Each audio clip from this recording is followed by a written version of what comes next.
Species.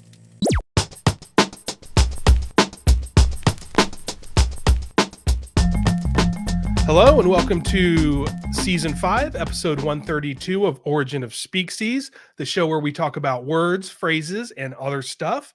As always, I'm here with my good friend Steve, and I feel like we've been having special episodes recently, and now we're back with our, I guess you could call it our meat and potatoes. Our meat words and and two veg. phrases. Yeah, I don't know why I've been thinking a lot about meat and two veg. Yeah, I do. It's because Doc Bricker. So In those pants. And now the only special episodes I'll have will be at my house, where I go nuts from being stuck inside because of winter weather. Yeah. I'm feeling a little stir crazy as well. Okay, well, we've got a great show. We're going to be doing some idioms, as well as Steve's got some new slang for us. And the theme of today's show is red. Red. We kind of, well, I won't say kind of, definitely unintentionally did a couple blue episodes back to back. It just sort of happened that way. And we haven't done red in a while. Back in the early days, we did Paint the Town Red. Oh, wow. We did Red Herring. Mm. We've done, I know there was more. You did Take the Red Pill. That's right. Which was good and timely. And especially now that there's a new Matrix out. Or maybe not. If you've seen that movie, you'll want to take a blue pill to forget. Take a cyanide pill? Oh, yeah. I heard it sucked. It's maybe the worst movie I've seen in a very long time. And I went out I'm not a hater. We actually got HBO Max just to watch it. Mm-hmm. And again, first world problems, I would say. Yeah, well, that's one movie franchise that started incredibly strong. Yeah. And then it seems like every one got a little bit worse, in my opinion. The second one was okay, the third one was terrible. And then this one, I haven't heard good things. So one more thing, Red, that I have to bring up is we did a show live from Red Lobster. So we've which it wasn't a red themed episode. I just wanted to remind people that we did a show from Red Lobster. Yeah. So anyway, we're going to do some more red idioms today. And the first one we'll start with is seeing red.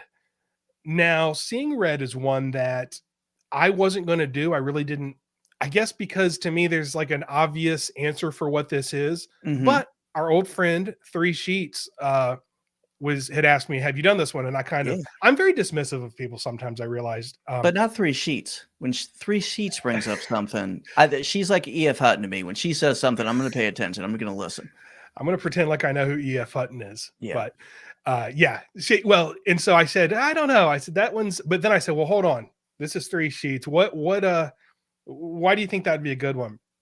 And so she said, actually, there's enough for you to talk about. Because I said, look, if it's going to be just this one thing I think it is, it's not going to be enough. And she came back spitting facts at me, and I said, I got to do this one. So let's start there. So the definition of seeing red, or to see red, is to become angry, lose control. So I was going to start and ask you, Steve, if you've ever gotten real angry, but then I realized we usually keep this show to an hour. Yeah. I didn't want to get you started on that. So we'll skip that. But do you ever use the phrase seeing red, or has it been in the consciousness for you? Yeah, it's definitely in the consciousness. When someone says, something happened and I saw red, it seems to indicate anger. Red, sometimes red, we found with colors that there's a lot of utility to them, but in that context, when I hear that, I feel like it's something I kind of accept. I don't know how much I've used it now that I think about it. Yeah. But I also know it's been in, maybe I'll tie this back to Three Sheets later. It's something that's used. I can think of one very prominent example in the hair metal community when that song was used. Because Three Sheets, I know, has been signed up for a while to go on a Monsters of Rock cruise. Yes. Which I think she had planned right before COVID. Which was maybe fitting because she was going to have a disease one way or the other. She would be battling a disease for several years afterwards. Right. Maybe that kind of changed the process a little bit for her. But I'll reflect on that later.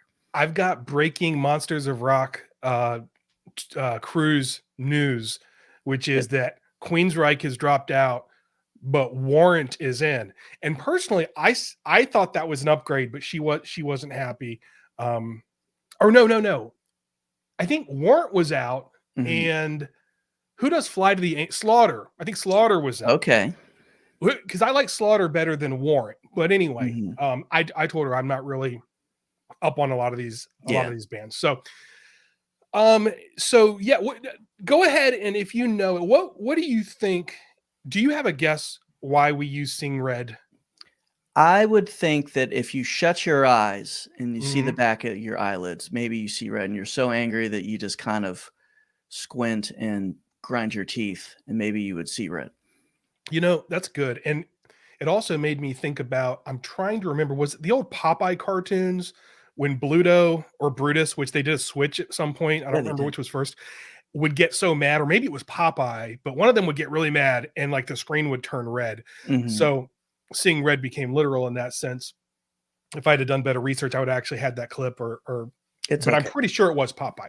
So the color red, though, over history has signified many things. Obviously things like heat or heated emotions, violence, embarrassment, communism tied to red.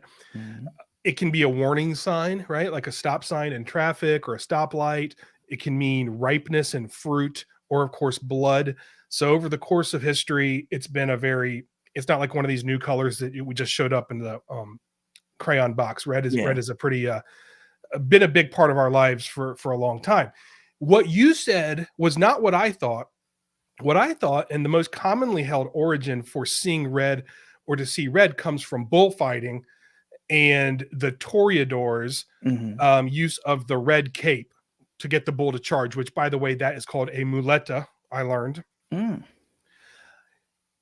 And bullfighting was around, has been around for a very long time. It was around before the phrase seeing red in that way showed up.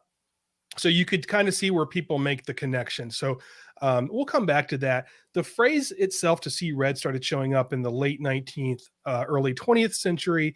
And again, that was later than when bullfighting started.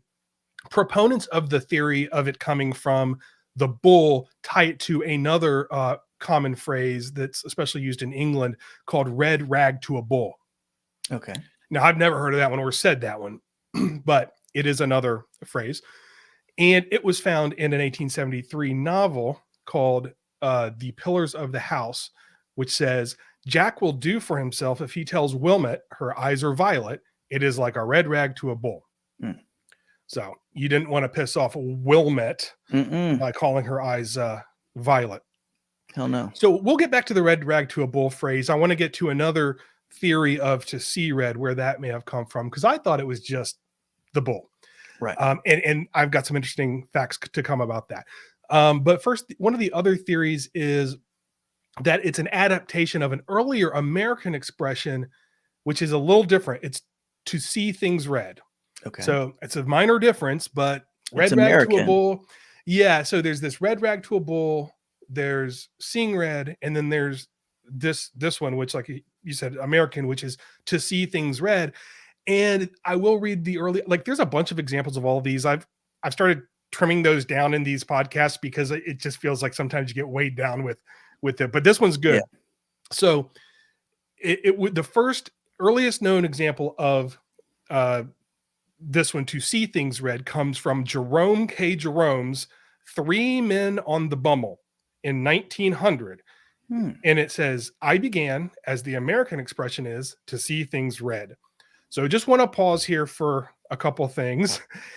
Jerome K. Jerome is a really good name. That is a tremendous name. That is an incredible name. Is it a pen name, or is it his real name? No, it's his real name. So I looked him up because for a minute I was like, because I thought I had written my notes down wrong. I was like, oh, I wrote, it's probably like Jerome Kersey. No, not Kersey, but Jerome something else. And I just wrote Jerome twice because I'm a little foggy. But no, it's Jerome K. Jerome. And Jerome K. Jerome was a celebrated novelist, comedic novelist back in the day. And he does have a great name, but then the other part was Three Men on a Bummel.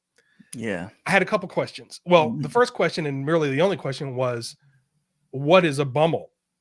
So I looked it up because I've never heard this word before. Right. Have you heard this word before? I haven't, and it's not something I have used, or I feel like I'd even hearing it is, even though it sounds a little bit dirty.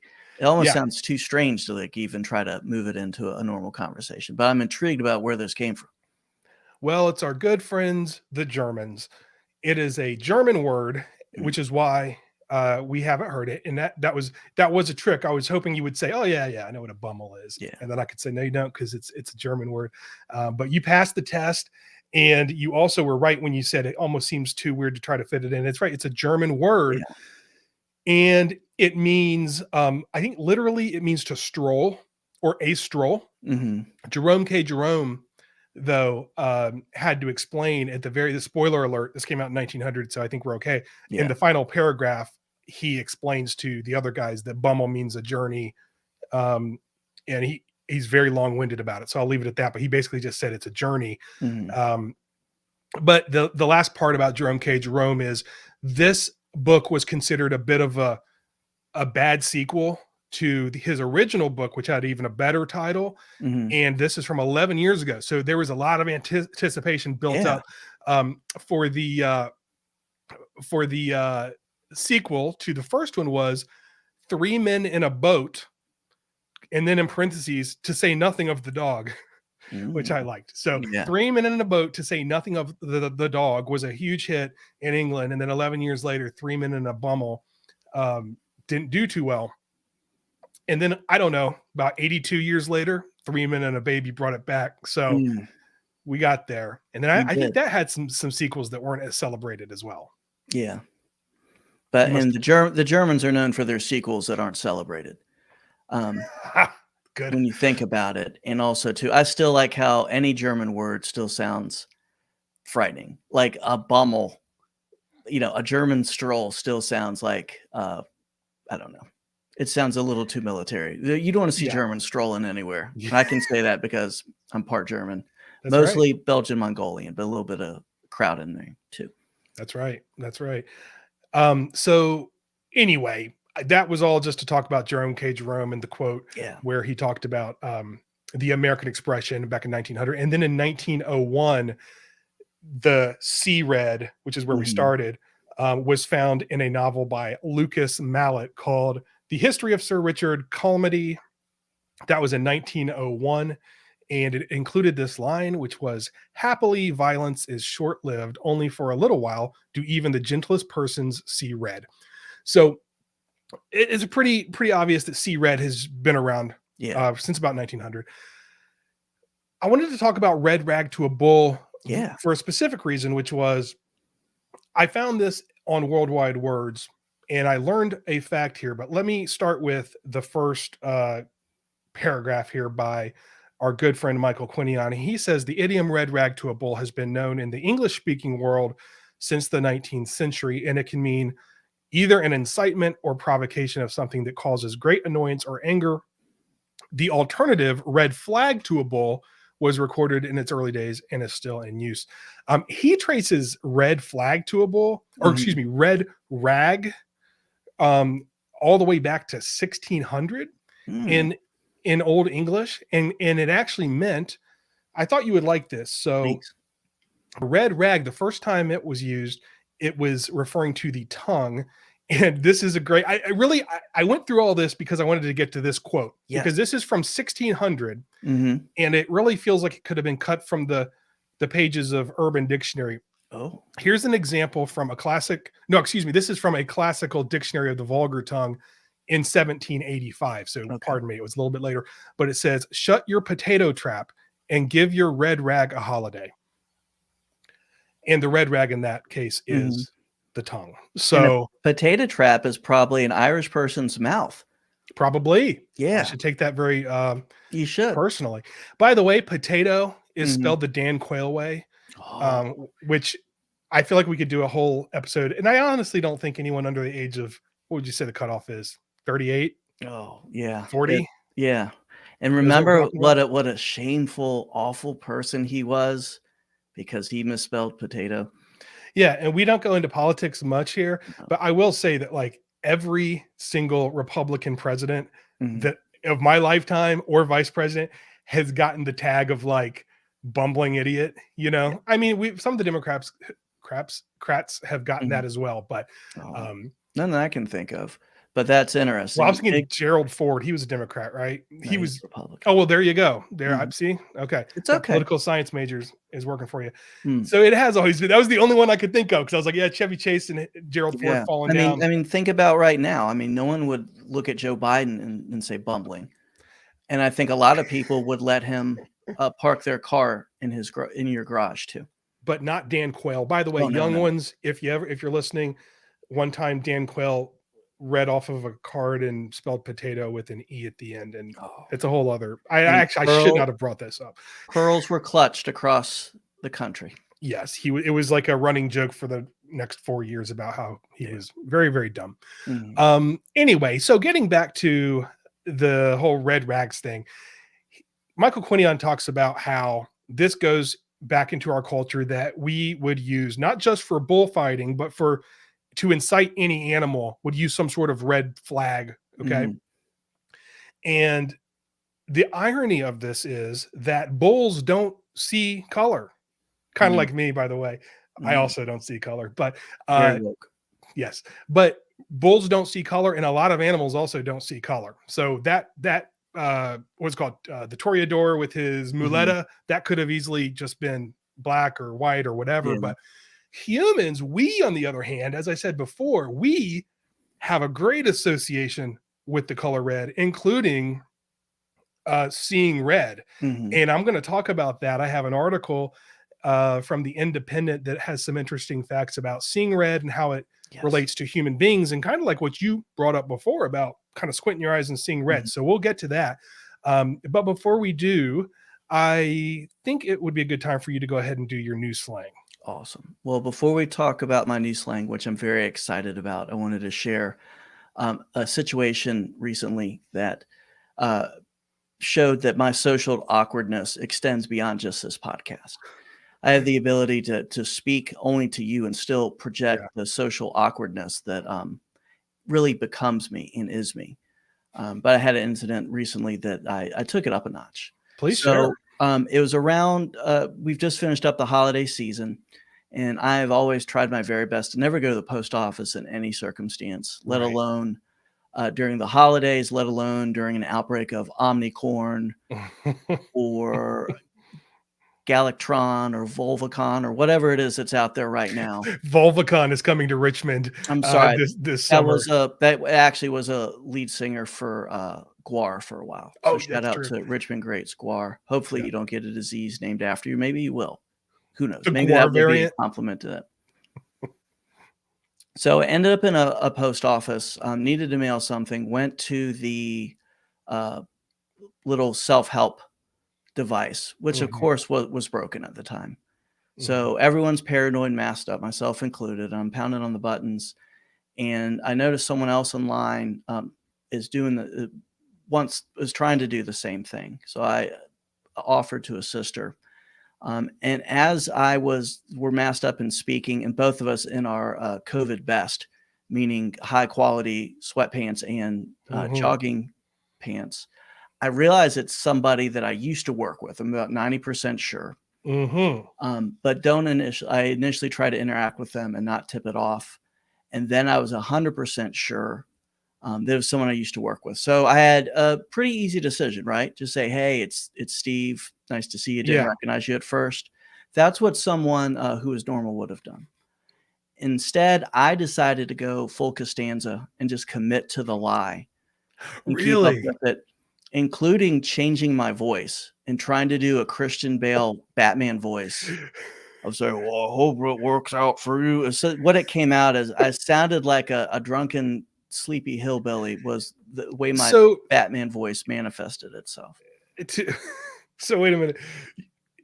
To avoid talking to this person, Mhm. Who I like. I'm super so instead of just being like, "Hey, do we know each other?" or like, "Hey, I remember you," or whatever, Yeah. you took on a new voice and sort of tried to mimic to pretend you were somebody else Yeah.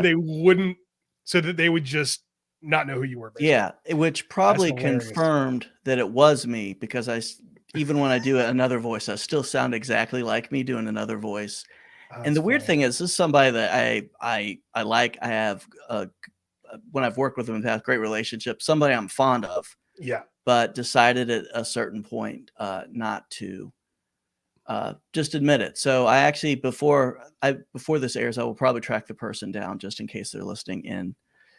Give them a shout out to let them know. And also, you know, as we talked about Volvatron or Galvatron or Omnicorn or whatever is out there, check out our store on TeePublic. You can go to species.com/store.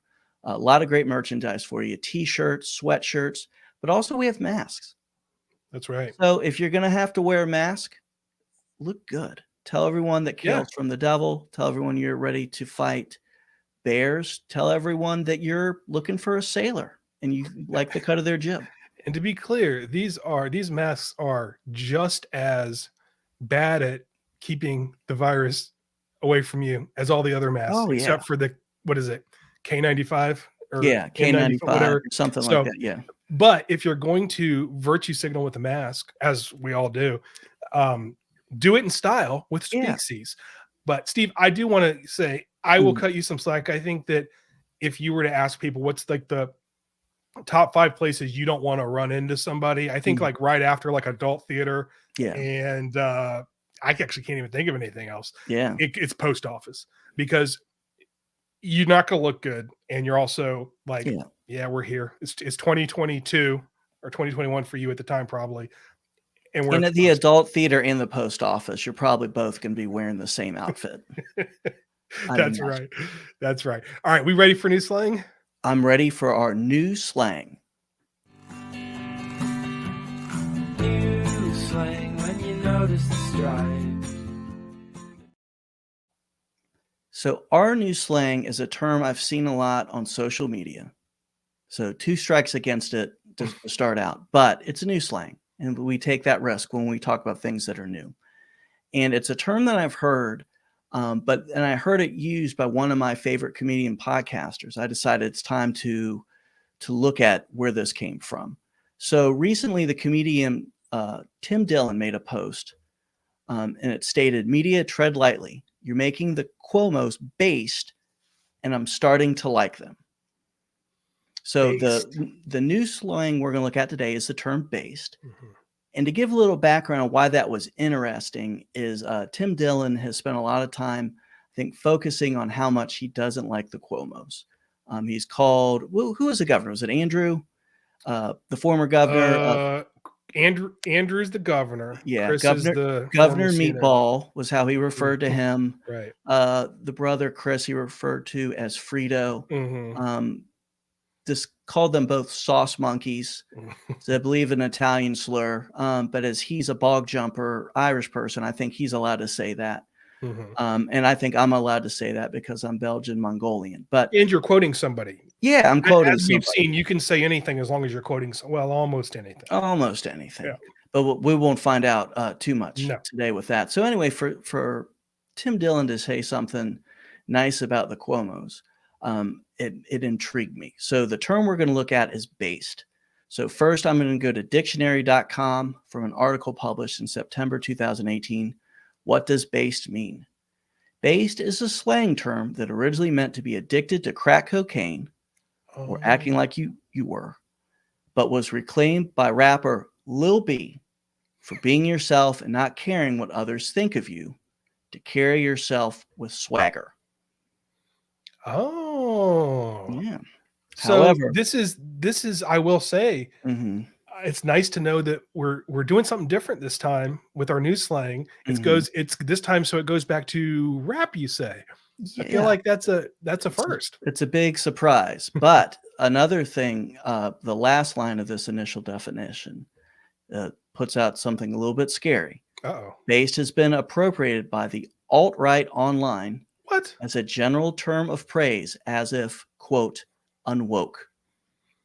Oh, really? I didn't know. So that's what that means. Yeah. I have seen that. I've seen the based thing a lot. And thank you for bringing this, because I want to say I tried to do the quick Google, and I was still confused, but interesting. Mm-hmm. So based means you're being yourself, but it somehow means like the opposite of woke also. Right. And as we've seen as a pattern, sometimes something will become popularized and taken by a side that's not cool. But this is an interesting term as it's kind of cycled through a few times, and I'll explain more detail right now. Please. So continuing from dictionary.com, base comes from the slang basehead, a term from the 1980s to describe people addicted to freebasing cocaine, a method which makes the drug smokable. The term basehead became synonymous with the crack epidemic that swept the United States at the time. Over time, calling someone based was a way of saying they were a crack addict or acting like one, especially in West Coast street slang. Okay. So it sounds pretty negative, right? Sounds like it started pretty bad. I mean, there's not too much worse than being a crack addict. Right. I think even that is still like something that's thrown around, like pondering if someone is on crack and they do something really bad, like say set up a way for a bunch of elderly people to be murdered in nursing homes. Oh, I see what you did there. Yeah. So it sounds negative, but it was turned around by a rapper that we've mentioned a moment ago, Lil B. So let me tell you a little bit more about Lil B. Please. From distractify.com. The term based is often thrown around in a positive manner, though according to rapper Lil B, the based god, from whom the term is said to have originated in its popular vernacular form, it's positive. So we're learning a little bit more about Lil B. His full proper title is Lil B, the based god. So he's got that going. It's kind of like a knight. It's like, sir, if you're not just sir whatever, you're sir whatever from the fiefdom of Cornwall or something like that. I do like though that there are a lot of people, I would say mostly hip hop culture, that have slapped the label God on themselves, because Kanye's definitely done it. He's got a song, I Am a God. He talks about that. We've got Lil B, the based God. And there's like God, there's one of the Charlemagne THA God. That's right. Yeah. There are a few of them. The Breakfast Club radio show, which is very popular. I don't listen to it a lot, but Mindy the dog is a huge fan. It's on in our house all the time. I bet she is. Yeah. But I get, but you just really actually connected something for me, which is if you're going to, like, you could call Nas called himself like the King of New York or whatever. If you're going to give yourself an honorary title, you just go right to God. If you're going to do it, I guess. I mean, I personally wouldn't, but I guess I'm not based enough. Yeah. And maybe that's what it is. The based part is to give a little bit of humility, that you're not just a total blasphemer, that you put something that used to mean crackhead with it. Maybe, but then you explain to everybody that it means it's a positive. But. Yeah. Well, I'm going to explain how Lil B explained how it's positive. Continuing from distractify.com. Based means being yourself, says Lil B. Not being scared of what people think about you. Not being afraid to do what you want to do. Being positive. When I was younger, based was a negative term that meant like dopehead or basehead. People used to make fun of me. They was like, you're based.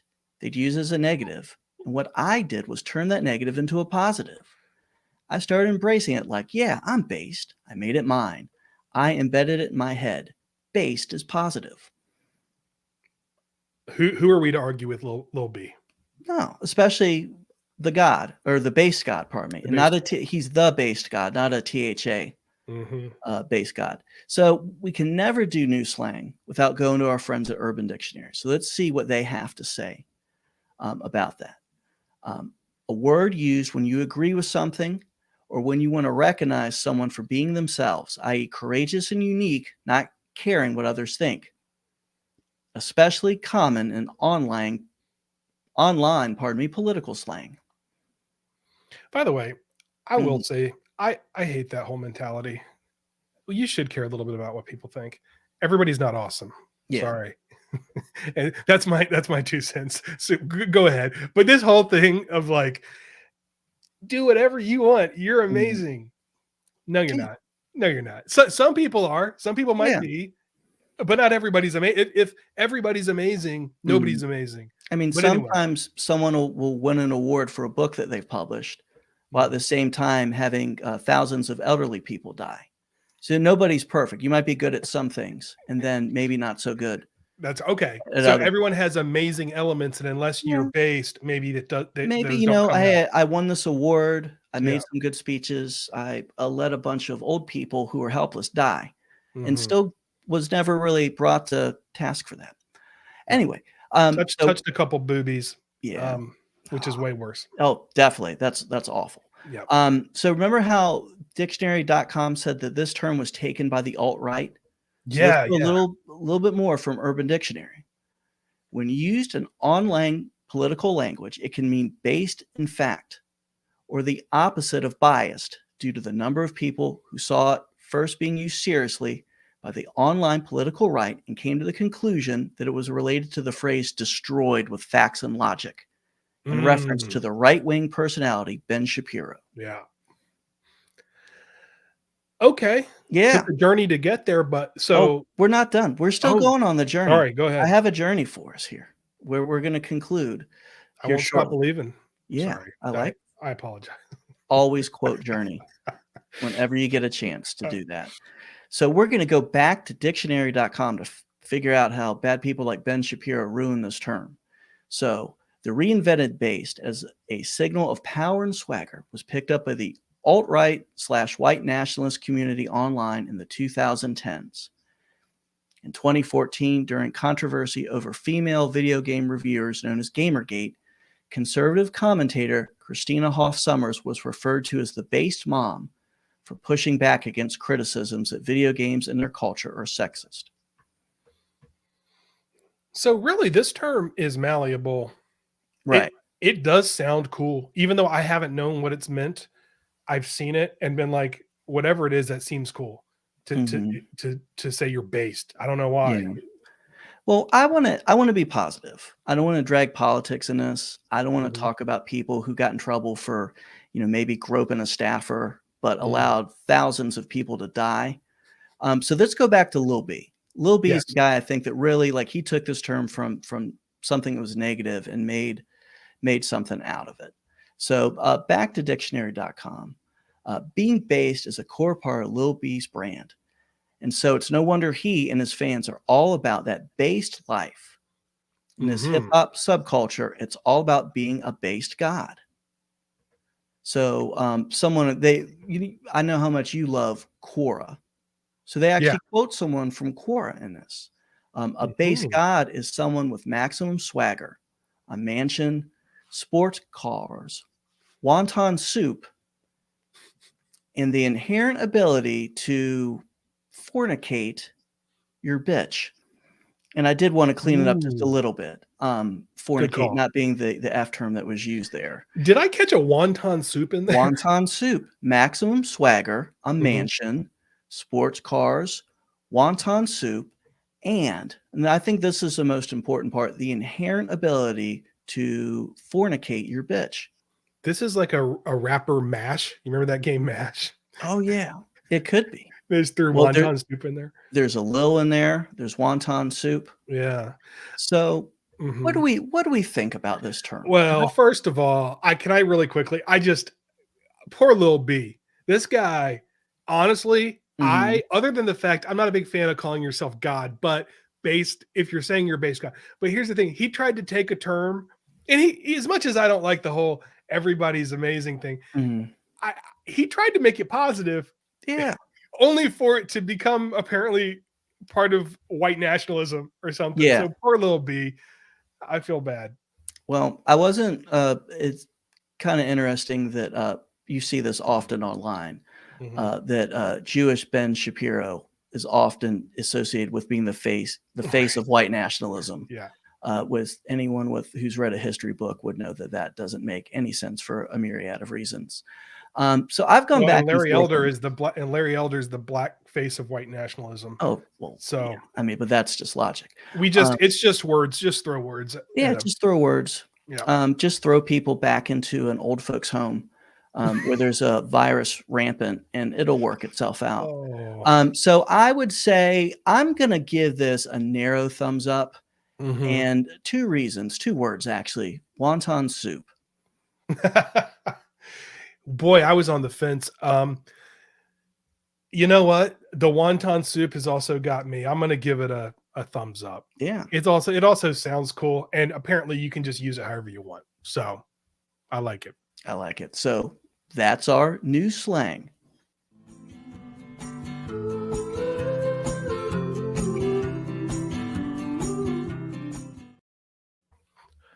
So I said earlier that to see red, seeing red, bulls can't see red, most animals can't see red, but it does have an association with humans. Well, there's an Mhm. article that came out a couple years ago in the Independent that talked about how angry people do relate to the color red. So let me read from this article a little bit. It says angry people really do see red where others don't, scientists have shown. Hmm. And a preference for red over blue may even be an indicator of a more hostile personality. So they did a couple tests. I'm gonna explain a couple of these tests real quick. So Mhm. um, they let's see, the first thing they did was the researchers from North Dakota State University, so you know it's good, asked a group of people which color they preferred, red or blue. Mhm. Participants then completed personality tests. Results showed that those who opted for red tended to be interpersonally more hostile. During a second test, participants were presented with images which were faded. So they were red or blue to some extent, right? So they're probably kind of in that purple zone. There was no dominant color.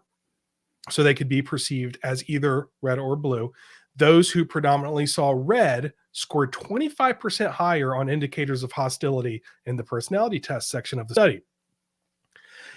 So one of the scientists was quoted as saying, hostile people have hostile thoughts. Hostile thoughts are implicitly associated with the color red, and therefore hostile people are biased to see this color more frequently, Hmm. which I thought was interesting.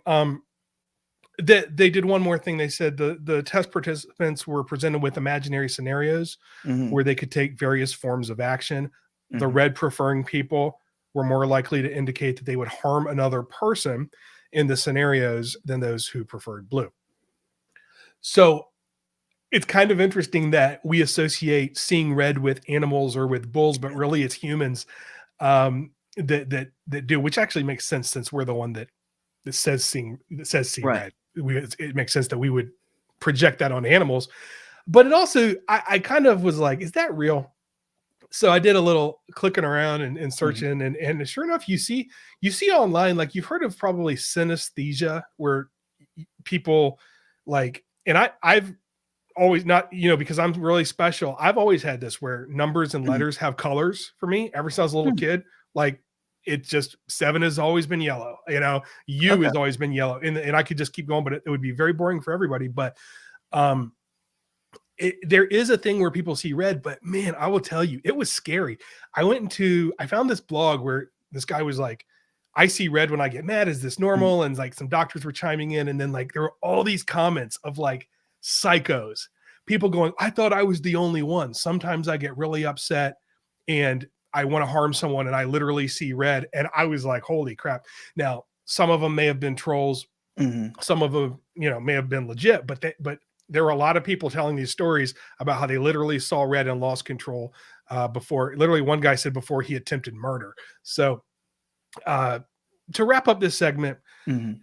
um, the color red flags. I was going to talk about red flags too, and Yeah. how in a relationship you look for red flags. Why do we do that? Well, red has always been a signifier for danger, whether it's ships with live munitions. Okay, back as Mhm. far back as the 1800s, they would wave a red flag to say, stay away. If a storm like a hurricane is coming, we use red flags. You go to the beach, there's a dead body or Yeah. something, as you have experienced if anybody has Yeah. watched the Uncut episode. Mhm. Um, and then one last famous example was when the Mexican general Santa Anna used a red flag at the Alamo to let the Texans know that he was not going to spare any of the defenders. That was Mhm. something they would do. They would raise the red flag. So that's it for, well, and Steve, I did want to notice that I Yeah. couldn't help but notice that you're wearing a red bandana today. Yeah.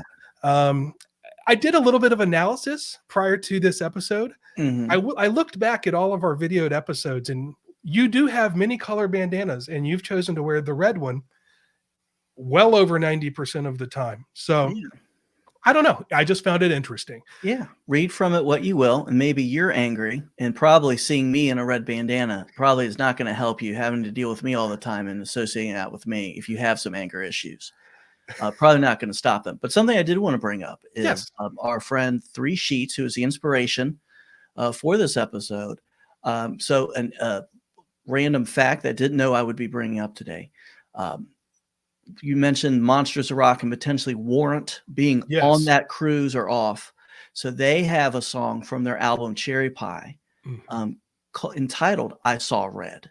No way, really? In which the singer describes coming across his person he fornicates with, fornicating with somebody else. And the person also gets angry. And maybe not, I don't think this has anything to do with it at all, but this is a good time as any to bring up. On that same album, they also have a song called Uncle Tom's Cabin.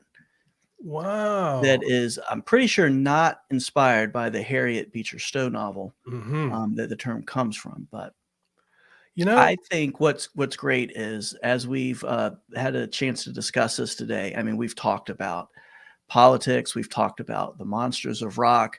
I've made many deep references to the band Warrant. I feel like this is just one. You have a conversation sometimes, and you know it's just going to appeal to a wide range of people. Yes. And I think this is definitely one of them. I agree. I would also like to say today is really a red letter day around here, because we've had a lot of, every once in a while, there's that serendipity where things just work together. We didn't plan it. Warrant coming up, having a song called Seeing Red, right? Or to I Saw Red. I Saw Red. And it's about some him getting mad because of some fornication. That's a good transition to another one that's red that I want to do. It's not going to take as long, but Roll Out the Red Carpet. Okay. I looked it up because I thought, I have no idea why we roll out a red carpet. It's interesting. It might be an interesting story, and I was correct. So, if you ever heard of the Greek playwright Aeschylus, he claims the first written mention of red carpet in Agamemnon, which was in 458 BC. Now, keep in mind, with any of this Greek stuff, it's like a mix of history and fiction. These guys, I mean, this is a play, but it's usually based on real people, which Agamemnon was a real king. So his wife, this is really the name, Clytemnestra, speaks of a floor of crimson broideries to spread for the king's path. So why did she do this? Well, in the play, Agamemnon goes away to fight in the Trojan Wars, and he leaves his wife, I want to say Chlamydia, it's Clytemnestra, at home. So he's gone for a long time. In the meantime, Clytemnestra is at home. Of course, she's not going to not get laid. So she's got her. Yeah. She's basically formed another relationship. Okay. At least one. Agamemnon, in the meantime, has taken up lovers, and he's brought a lover home with him when he returns. To make matters much worse, in order for him to get home, I guess things got a little hairy. And at one point, Agamemnon had to sacrifice his 15-year-old daughter to the gods to get the wind going.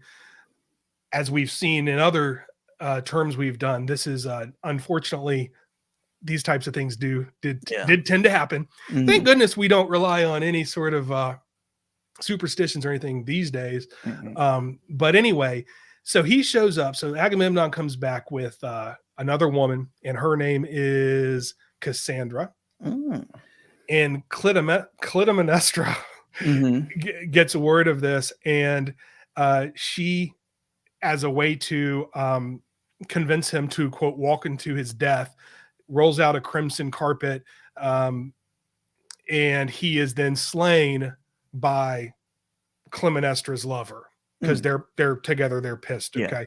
So anyway, that is the first mention of the red carpet. And I guess it has to do, it doesn't explicitly say it, but it's to mask the blood from the murder. Yeah. So that's the first place it was noted. And then the next time that you really hear about the red carpet, it's a long ways away from 458 BC. It is in 1821. James Monroe, our 5th president, stepping off of a riverboat in South Carolina, they put out a red carpet for him as a show of ceremony. We don't know why. There's no extra details, according to historian Amy Henderson. After that, I think where it really starts to pick up steam is it was largely used for first-class ticket holders with the railroad. So, pun intended. Yeah. The red carpet was usually used for first-class passengers. So if you were, I mean, getting on a train, the train was a big deal, obviously. Yeah. And if you were a first class, had a first-class ticket to the train, you did go up on a red carpet. It wasn't necessarily glamorous, but it came to signify somebody of means and, made them feel special. Then in 1922 was the first time that the red carpet was used in Hollywood by theater magnate Sid Grauman, which I guess, was it Grauman's Theater? Anyway, I could be getting that wrong, but so the movie was Robin Hood, which for some reason I feel like you like that movie. Well, I like wearing tights and putting a bow and arrow on. It feels very you for some reason. Yeah. Maybe, I guess that would be why. So that's it. So from there on, Douglas Fairbanks and Wallace Beery and other acting royalty walked across the red carpet in 1922. And that is a brief history. It went from Agamemnon's wife, Clytemnestra, to to James Monroe, to the railroad, to then Hollywood.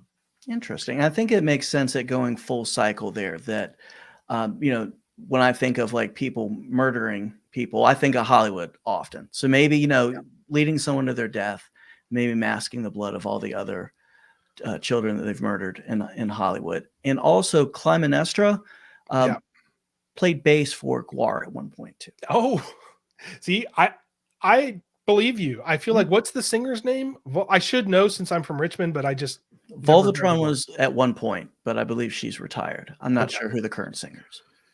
All right. Well, we're almost done with our Red episode. I'm going to throw one more in, which is Red Letter Days. And I mentioned that one earlier. When I think about the Red Letter Day, I just think about it being a special day. It is, that's what it means, a day of special significance or opportunity. So I found an article on todayifoundout.com, and they tell us that this term comes from marking, of course, those dates on the calendar. Whenever I think about red ink, I think about two things. One is good and one is, I guess, maybe bad. But the good thing is the words of Jesus. I mean, I looked up this, I was like, why has that always been the case? And it's just as simple as you would think. It's just to set his words apart from everybody else in the Bible. And when I was a kid, I would often just look for the red letters and just read that, 'cause it was like, hey, if I'm going to read the Bible, I want to read what Jesus said. It's nothing tough to go wrong with that. Exactly. So that would be a very much positive. And then the other thing is getting like my papers back, especially in college, just with like large red circles and and X's through it. I guess technically the A pluses also were in red, but they felt less frequent. So what is a Red Letter Day? It is marking important dates on the calendar, as I mentioned earlier. And in the article I referred to from todayifoundout.com, they mentioned that this has been a practice going all the way back to ancient Rome. Red ink was used on calendars to identify significant dates, as well as occasionally used in important text and documents, which is kind of crazy to think about, that red ink, which we still today like if you saw a paper with red ink on it, you kind of pay attention to it because that's what your teacher used. That they did that all the way back in, ancient Rome. Yeah. It is kind of wild. It's the appeal of the color. It stands out. Most times you can see something written. It's going to be either, black letters on a white contrast. So red just stands out. And maybe there's also some sort of like just natural instinct. When you see red, you wonder if it's blood. And maybe that provokes some things in you. Or it makes you think about the Monsters of Rock tour that will be on a boat, the ship, which I'm still intrigued about. And we've always wanted to do, for me, a red letter day for Species would be for us to do some sort of remote live show. And, if Omnicorn goes away, maybe we'll be able to find a way to go with Cat, or maybe if we catch Omnicorn, we can go there to kind of offset it with another disease, maybe like an airborne syphilis or something that can help nip that in the bud. I think that's a potential for a red letter day, maybe even for science too. Thank you very much for listening to Origin of Species. If you enjoyed the show, please help us spread the word by liking, commenting, and subscribing on YouTube, leaving a positive review and 5-star rating on Apple Podcasts. For more great content to directly support our show, become a Species Supporter, patreon.com/Species. Any amount of support provides you access to great bonus content, including access to other Species shows, including our exclusive video podcast, Species Uncut. For all this and more, go to patreon.com/Species. That's patreon.com/Species. All right, Bob's your uncle. Watch out for bears, and kale is from the devil.